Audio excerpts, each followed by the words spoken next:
This Steve Jones Show podcast is now loading. The Steve Jones Show podcast is presented by Sunbury Motor Company, Purdy Insurance, Brewers Outlet, and NIL Game Changers.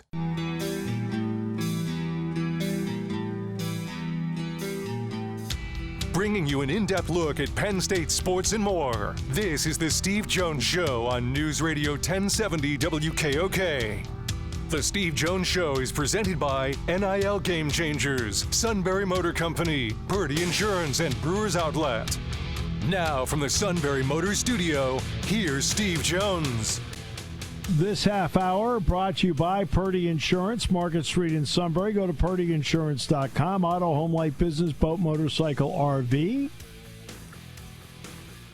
You have a multitude of insurance needs. They handle them all, and they do everything they can to save you money. Customer service means everything to them. And don't forget about the Purdy Memorial Golf Tournament, Wednesday, August 7th, Susquehanna Valley Country Club to benefit the Susquehanna Valley United Way. Looking forward to that very much. We will be out there for that as the Purdys continue to give back to the community. Purdy Insurance, Market Street in Sunbury. Go to purdyinsurance.com. All right, it's Tuesdays. Time now for Tuesdays with Neal. Sir, welcome. Always is my pleasure to be here. I hope you guys are doing as well as I am. Well, let's start with this. We are into the spring session of the NFL, and now there are rumblings that the players do not want to do any more spring sessions but have a longer training camp. What is your thought on that? You know, I remember when the OTA concept became, what do we want to say, finalized, like when they hammered it out. I always kind of thought it was more like set up checkpoints for the players to have to come check in more so than actually do anything. And a lot of that was, and people within the league say this, it's to put eyes on the players, to kind of make sure they can't go run hog wild for too long, and in that, make sure they're in shape, make sure that their weight still looks about what they would want it to be. A lot of things that are not exactly collectively bargained. And in that, the union has been looking to have this done for a while now. This isn't really new. It's funny because it came out of nowhere today. I didn't even realize that they were negotiating it. But if you look at it logically, here's what the players ultimately would like.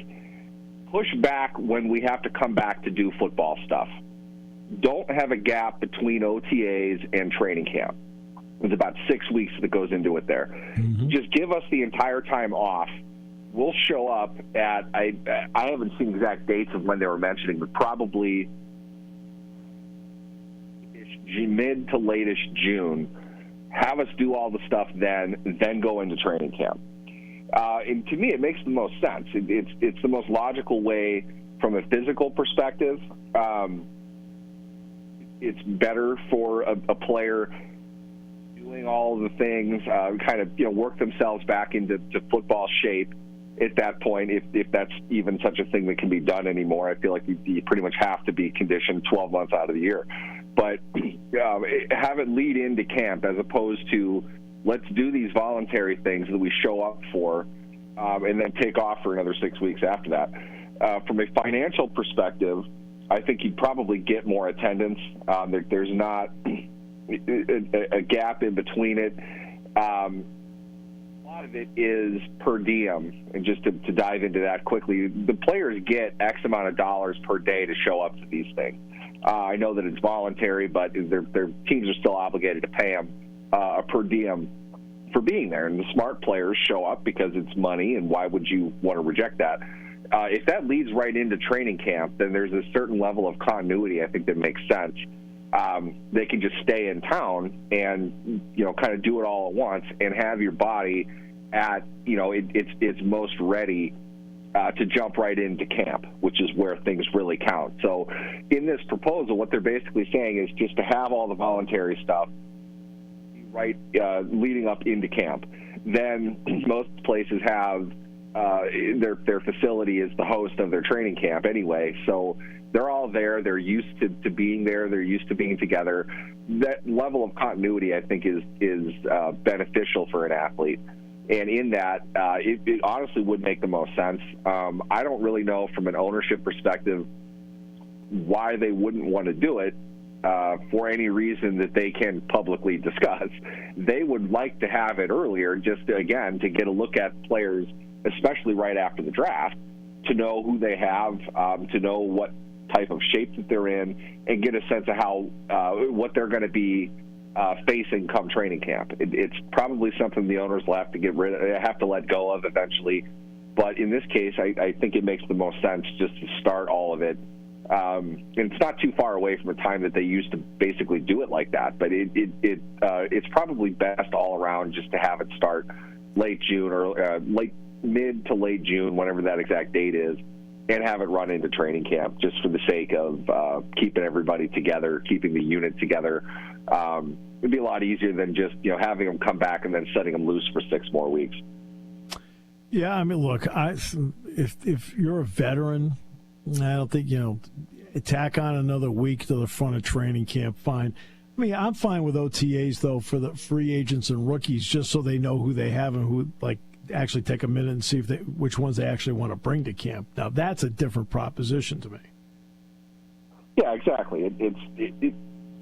You need as much time as you can to evaluate everything, or at least they're convinced that that's the way it needs to be. It's important to remember too, though, that we're still talking about OTAs. They're not. This isn't like pre-training camp in the sense that they're going to go out and do contact drills and everything like that. It's still going to be the OTAs as we know them, except the dates are just changed. They are still voluntary. They're not able to change that within the CBA, and certainly the players aren't lobbying for tacking on a month to training camp. I'm sure the owners would love that. It has nothing to do with the scheduling. It's not going to be preseason games or anything like that. It's just not having OTAs starting right around Memorial Day and having them go through a good chunk of June before, kind of releasing them for what's left of the summer. You put it all together, I think you have best mix of evaluation opportunities when you're allowed to evaluate. Granted, don't use the word evaluate. They're not really allowed to do that. But put it into context, as Mike Tomlin would say, it gives them an opportunity to let the players know what they're going to be doing come training camp. Right. They're not evaluating them on the drills, but they are showing them how to do the drills, what the schedule will be like, getting used to what the coaches are telling them to do, the things that they're focusing on. It makes sense. It's kind of a live work study. It gives them a chance to prepare themselves.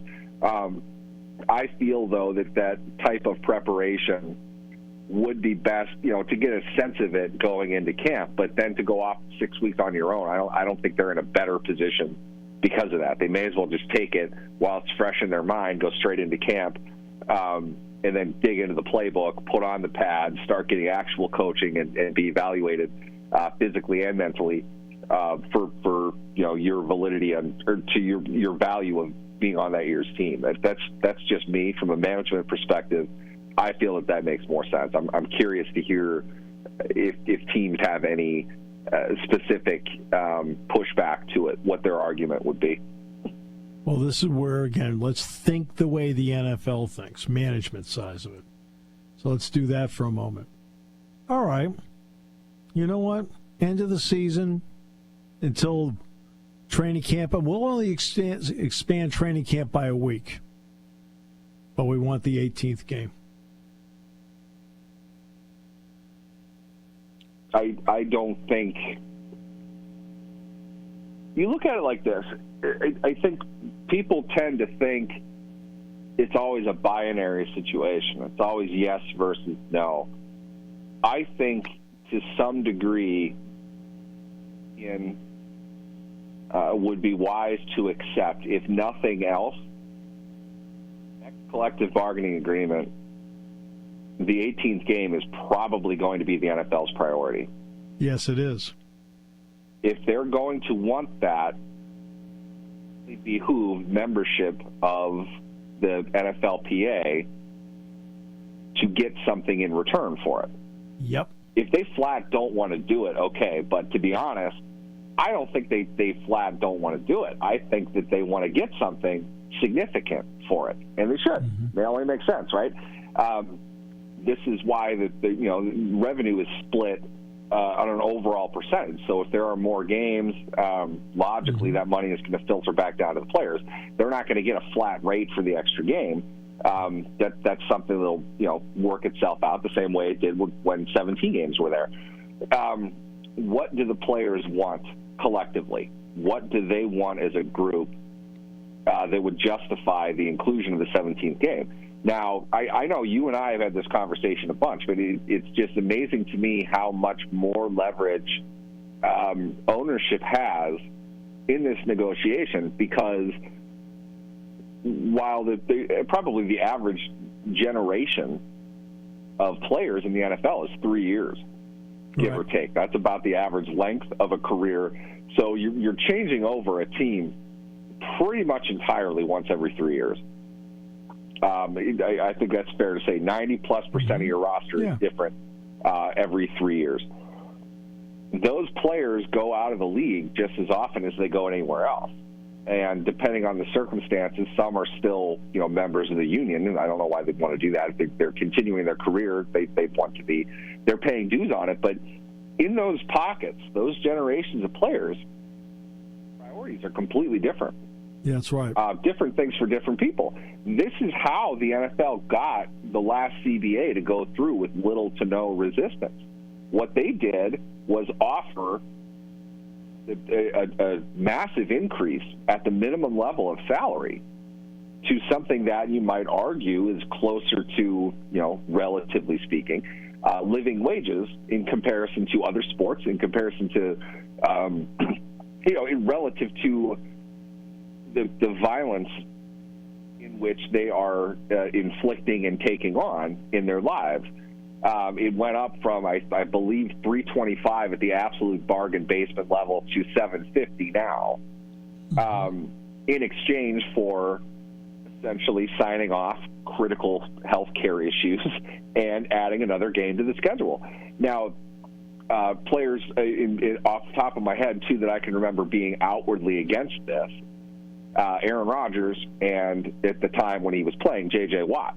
Right. These are two players back then that were making $25 million a year. Joe practice squad running back isn't J.J. Watt. He doesn't have that kind of money coming in. But if he's only going to play for 3 years, he's only going to get paid $325,000 for each of those 3 years. He'd love to have $750 instead of $325. Guess where he's going to vote? Right. If they play another game or not, he's not going to be on the team. He's going to be a fringe. Put him on the roster. It doesn't make a difference if he plays in the game or not. He's probably inactive. So the NFL shrewdly took probably a third of the league and said, we're going to pay you a lot more money. The issues that we want have nothing to do with you. May as well take it. So if you're the players now, you're remembering that. What are you able to come up with that would get you to want that extra game added? Because I remember you and I talking about this back then. They didn't add one game because they wanted one game. They want two. Right. They could get one right now. The next one is when they're going to go get the other one. So now they've not overplayed their hand, but it's pretty obvious what the league is going to want in the next round of negotiations. What do the players want back? What are they going to request? And I think shortening training camp, the reduction of preseason games was a part of it. Maybe they do that again. I don't know, but I would hope, for the sake of the players, their leadership is looking for a larger, chunk of something, along with more revenue. Of course, they're going to want more revenue. That's always what the conversation's about, but they're going to need something else. Maybe this is sort of a good faith test. Are you willing to do something that just simply makes sense? It eliminates a lot of the problems that wink, wink, nudge, nudge. We know you're doing, but you're not going to admit it. Don't evaluate us before it's time to evaluate us. Get rid of this. Make it make sense. and we'll continue to discuss with you an 18th game. But until then, we hope that you've got a little bit more than what you had last time, because you're not going to give the bottom class of the NFL 100% raise again. So, one, you eliminate OTAs, no spring work. You add 1 week to training camp as a compensation for no OTAs. You reduce the number of preseason games to 2 and limit to 1 scrimmage that you can have in camp.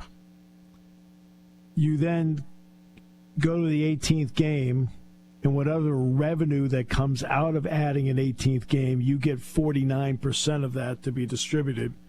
Oh, and by the way, we'll let you expand the roster from 53 to 56 because you'll need more. So that's 3 more jobs in the union per team, which means union dues as well. Sounds to me like you're hammering all this out. I don't know if you're talking to Goodell or not, but no, I ad-libbed that just off the top, seriously off the top of my head. Roster expansion is interesting. That's something. Considering they've gone up in salary, the value of your 53rd man is considerably higher than it was a decade ago. Mm-hmm. COVID and post-COVID, they added to the practice squad. I wouldn't be surprised if the NFLPA really doesn't like the current practice squad rules. Any running back signed after week 1, which is when salaries become guaranteed, any running back signed after week 1 is signed to the practice squad. They're not signed to the active roster. That's right. Basically, they can use them up and down, which is really not what the practice squad is designed to do. I think that's kind of they're bending the spirit of something that does make sense. I believe in an expanded practice squad to an extent. There comes a point, though, that you've got to start rostering people, Maybe that's something the league would budge on with this.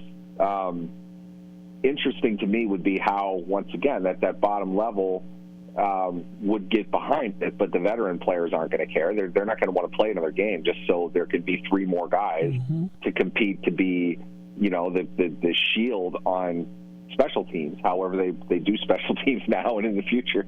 We'll find out, I guess. Sure. That's interesting. I do think that is a part of the negotiation. I think that's going to have to come up at some point. Maybe you or somebody with a bit more NFL history behind them could weigh in. When's the last time they changed the 53-man roster? I know that they've tweaked the game day roster a bunch in the last 10 years. I don't remember when the roster wasn't 53. Right. Maybe that is something they're interested in changing in the future. That's been set for quite a while, and the game has changed significantly just in the last 10, 15 years, let alone 30, which is what I'm suspecting it was. They cut the draft in half, and they kept it at 53. So I wonder how much the owners would really want to budge on that, but that could be something significant. Quick math off the top of my head, that's another 100 players in the league. The union would probably want something like that, I'd imagine. That's an interesting thought. Well, this is one where the players have all the leverage, and they have to realize it. Get everything you want, okay? Get everything you want, because the owners are the ones that need the 18th game. You don't.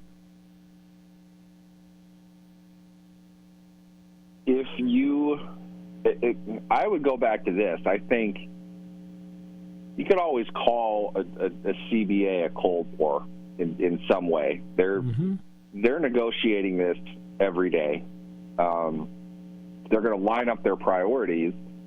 They're going to, there's actionable items that'll come out that they need to negotiate in real time, and the CBA spells out exactly how they do that. Not everything is short of ratifying a new CBA. There are add-ins to it. The permanence of those add-ins is always something that's going to be negotiated. And I think really what we're talking about here is the players probably did not expect their union to ratify the 17th game as easily as it did. The key members of the union, and it's not even fair to call them that, but the most recognizable members of the union, i.e. the highest paid players, were not in favor of that because they're taking it on without any benefit. I think the players are going to go after a little bit more revenue for that other game now, along with some other things. In other words, they're going to want the league to pay a bit more to make up for what they didn't get the last time when they got shrewdly beaten by the owners again. They're going to need a little bit more. This is also going to be what do you want to say? It's a generation of more division. There's more argument. There's more discourse that exists in society. I'd imagine they're used to fighting for whatever it is that's going to come up. And we're talking, it's a couple of years yet down the line. The next wave of actual generational players is in high school. They're seeing what's going on in the world. They're going to be aware of I would think anyway, they're going to be more aware of these types of things and go into it with the idea that we have to fight for change. We have to do something about this. Whether they will, I guess we'll wait and see, because frankly, ownership has won pretty much all of these probably since '87. But we'll see how it all turns out. It's actionable. I'll say that. I think the players have certainly more reason this time. But I also think the league would be wise to recognize that you really didn't pay for the 17th game. You're going to have to pay at least 1.5 for the 18th game now. It might be better off just giving it back to the players a little bit. 1993, I looked it up. Wow, okay. 1993, 53-man roster with a couple of tweaks in there, here and there. My friend, always a pleasure. Only we can take the off season and turn it into a half-hour discussion. It's absolutely true, and I appreciate it every week. Thanks for having me. Thanks, my friend. Neal Coolong joining us on the show today. Always appreciate him very much. By the way, Tony Knopp on tomorrow's show. The segment The Suit Hates. That's why I wish we had him on every other day. What? Here on News Radio 1070 WKOK, brought to you by Purdy Insurance. There's something to be said about a sale with a handshake, a service technician who really knows what he's doing. They can explain it in English what the problem is. There's nothing better than having that friend you could trust in the area. That's Sunbury Motors, where you get selection, knowledgeable salespeople, and prices that fit your budget, and more important, that friend you can trust. Welcome to Sunbury Motors, Kia, Ford, and Hyundai. You could shop other dealers and compare prices, but at Sunbury Motors, you get their lowest price promise. They research the current used vehicle market and guarantee their used car prices are the lowest. If you find a lower price, Sunbury Motors will beat it. 3 dealers all in one. See their full new and pre-owned inventory at sunburymotors.com. Pick out a vehicle you like and schedule your test drive online. Follow them on Facebook. Sunbury Motors Ford and Hyundai, North 4th Street, Sunbury, and Sunbury Motors Kia, routes 11 and 15 in Hummel's Wharf.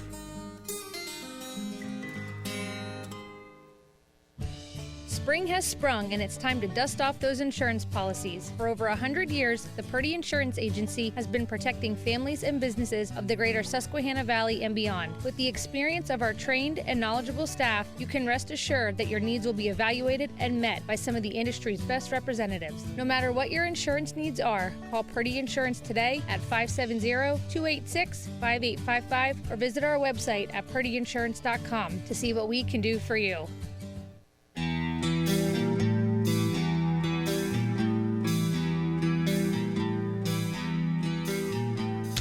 Bringing you an in-depth look at Penn State sports and more. This is the Steve Jones Show on News Radio 1070 WKOK. The Steve Jones Show is presented by Brewers Outlet, NIL Game Changers, Sunbury Motor Company, and Purdy Insurance. Now from the Sunbury Motor Studio, here's Steve Jones. Maybe that's what we should have done. We should have Brewers Outlet sponsor the Matt segment. What do you think? No? He rants like a drunken man, but he's not really a drinker, I don't think. Oh, I didn't say that. I didn't say that. What are you doing? But you do make a good point. I'll see him before you do to take the flack. The flack? Yeah. No. It'll be all good. This half hour brought to you by Brewers Outlet, Reagan Street in Sunbury, the beverage supermarket. Imports, domestics, microbrews, the best selection of beer anywhere. Wine coolers, water, soft drinks, snacks. They roast their peanuts fresh and hot every day. Pickle bar, led by the Barrels and the Dills, my favorites. Indeed, second to none. All at Brewers Outlet, Reagan Street in Sunbury, the beverage supermarket. All right. So here we are. The decision on money. Look, first of all, the NCAA finally got to the wall and had no choice. And the conferences had no choice. And the reason it all came together, had no choice, is quite simple. The courts are telling them, you have no choice. So if you want to go out and say this is the hill we're willing to figuratively die on, you would figuratively die on the hill, because they could have gone to trial. Any judgment would have been trebled, which is billions and billions. And guess what? Nobody would be able to pay. Nobody. And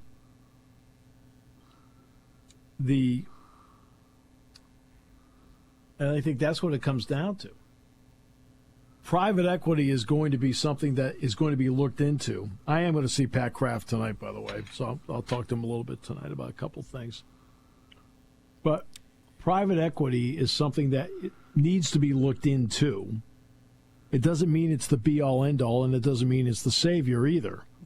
But it does need to be investigated to see what the possibilities are and how it could work before you make any decision on it. It will destroy college football, and it will not take long. But as the private equity, I know it's a professional example. Did private equity destroy the Penguins, the Red Sox, or AC Milan? It's a different deal. Look at what it did to the newspaper business. They'll start selling. They'll sell the land under Beaver Stadium back to Penn State, and then make Penn State pay rent for it. And then when Penn State can't pay the rent on Beaver Stadium, there goes Beaver Stadium. Sound like you have experience with this. You go find the Reading Eagle newspaper building. Go find the Allentown newspaper building, the Pottstown newspaper building.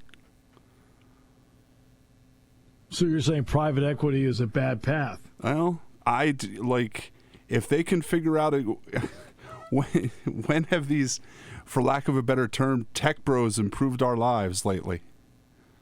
Mm-hmm. I mean, there's evidence after evidence. I mean, if they can control it, then so be it. I know they have, I get the reasons behind it. I get that they have to figure out a way to get this money, that they have to figure this out. But, go back to the Red Lobster stuff from last week. That's what they did to Red Lobster. They sold all the buildings back to, they sold all the property out from under Red Lobster and then forced them to pay rent, and Red Lobster couldn't pay the rent. Yeah, somebody brought up Red Lobster the other day to me. I didn't really. I was sitting there listening to somebody else discuss it. I just happened to be sitting there at the time.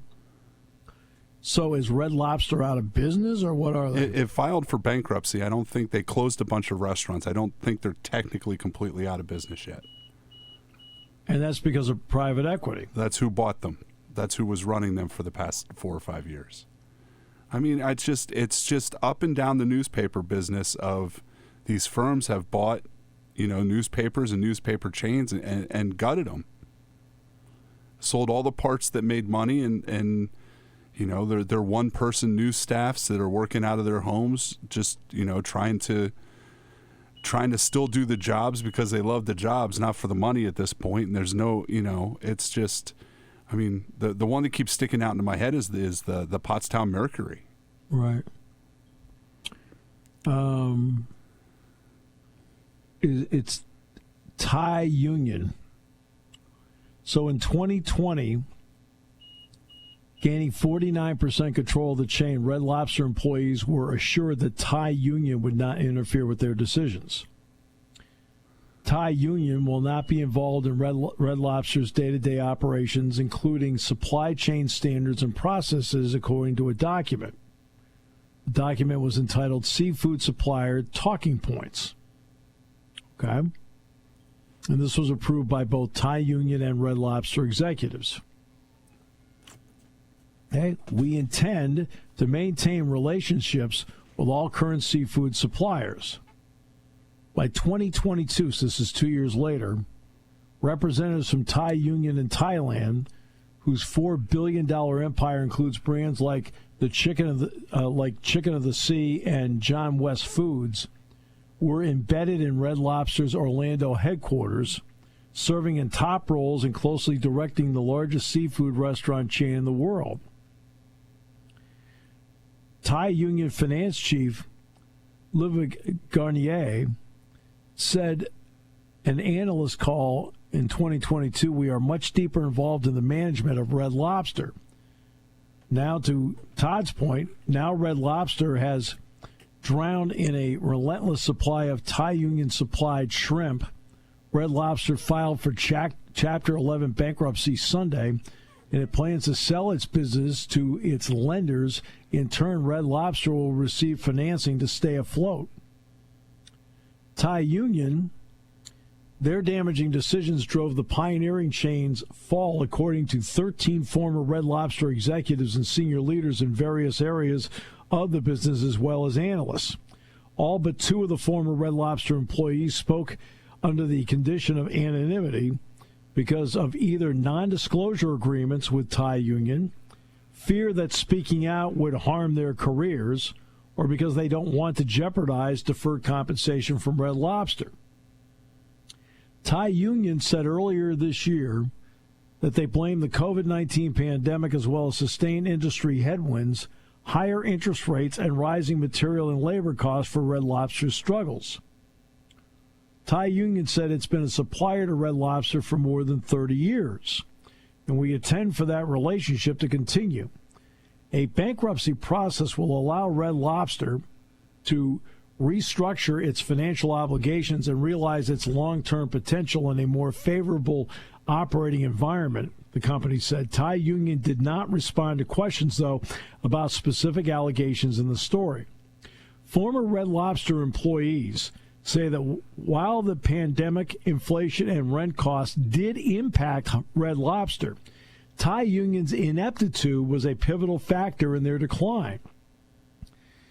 Les Foreman said he's a West Coast Division Vice President who worked at Red Lobster for 20 years and was fired in 2022. He said, quote, it was miserable working there for the past year and a half. They didn't have any idea about running a restaurant company in the United States. Shocking.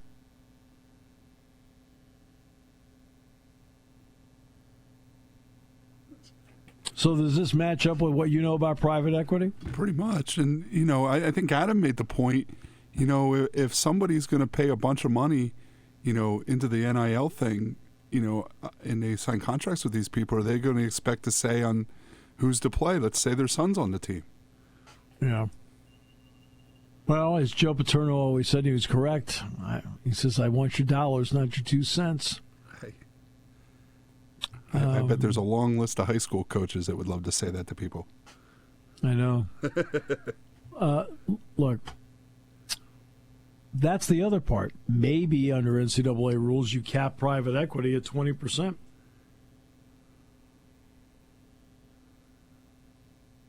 mean, Red Lobster was 49%. That's too close to the line. Right? Yeah, and it's... they're going to have to come up with something. I'm not a big fan of this one, but, you're going to have to do what you got to do as well.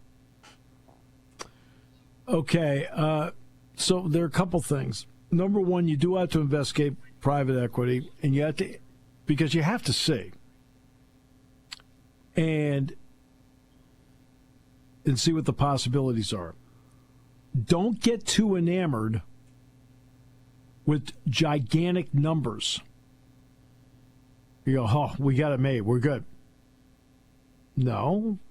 Be reasonable about it, because the one thing you cannot do is you cannot cede control. Which in this case at Red Lobster, it sounded like they ceded control.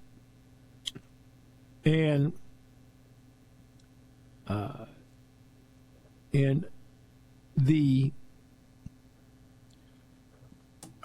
when you're sitting there and you can cap it, let me give you an example. Tepper. Was it David Tepper? The owner of the Carolina Panthers? Yes. Okay. He was a minority owner of the Steelers. I believe the Rooneys, if I'm correct, I believe the Rooney family, people think they're, for years they thought, hey, they're 100% owners. No. I think they own about 33 or 34% of the team. Right? And there are a bunch of them in there that have percentages. Tepper was one of them, which is one of the reasons why he ended up getting Carolina, even though he did not have the highest bid.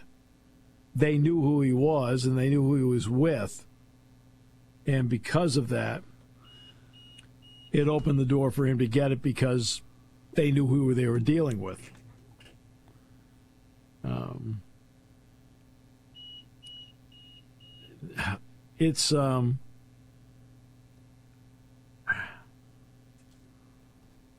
It's interesting how,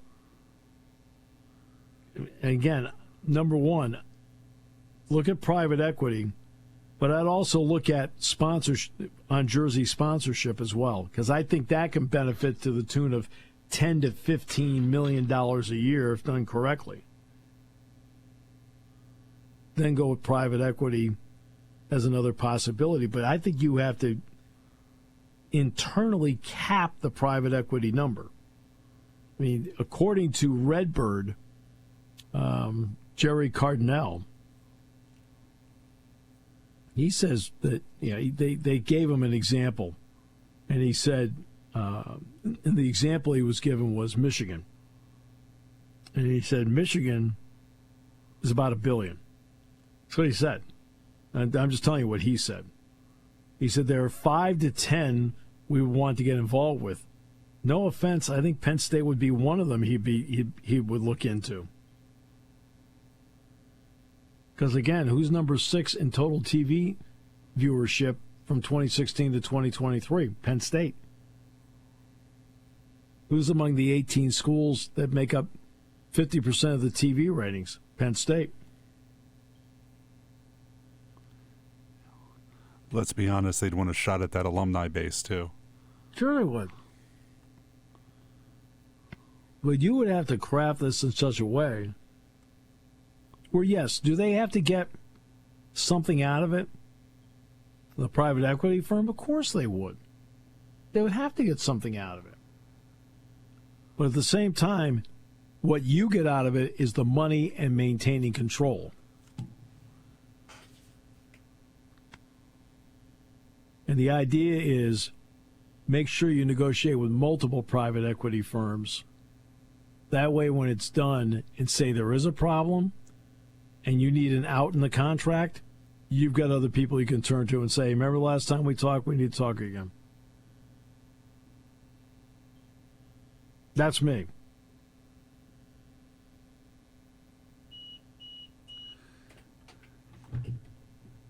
Maybe they give you the lump sum and you kind of pay them back through those uniform advertisements and a little bit of the TV money. Could be. Could be. You know, make it a multi-year deal, whatever it may be. But you're at a point now where monetarily you're forced into something that is forcing for certain programs, a level of survival. A Penn State can handle it, but having that backup of extra cash is huge. But can Indiana handle it? Can Rutgers handle it? Can Maryland handle it? I mean, I have a list here. I haven't even gone to other conferences yet. Can Kansas State handle it?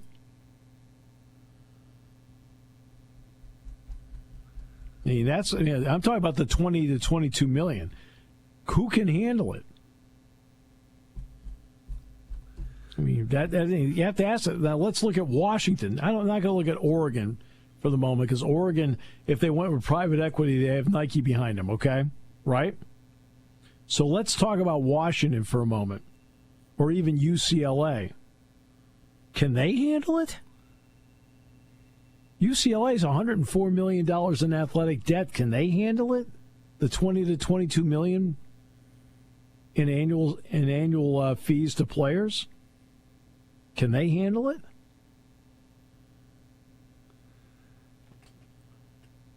I'm guessing the ones that can handle it outnumber by a lot the ones that actually can, which is going to be a problem as well.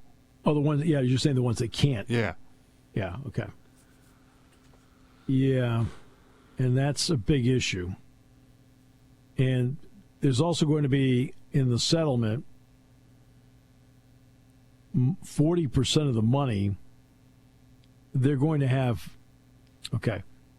In the settlement, the NCAA picks up X amount. The rest of it's going to be split 60% among the power conferences and 40% by everybody else.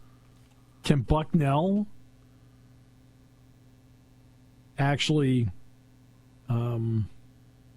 survive having a reduced number from the NCAA? So, we do have those numbers wrong. 40% is coming from the power conferences. 60% is coming out of the pockets of the rest of the conferences. Okay. Well, we talked about that last week, and then I read a story the next day, and we didn't get back into it. I made sure to copy it and put it in. It's 60% is proposed to come out of the pockets of the programs in those 22 non-FBS leagues, with 40% coming from the power conferences. All right. Those 22 leagues would like to see those percentages pretty much flipped. Right. And when we did the math, when they are flipped, it is fair. Right. Because if you're Bucknell and you're getting a reduced number from the NCAA, because, it wouldn't be that they have to pay. No. They're just going to get a reduced number from the NCAA. What does that do for their other sports?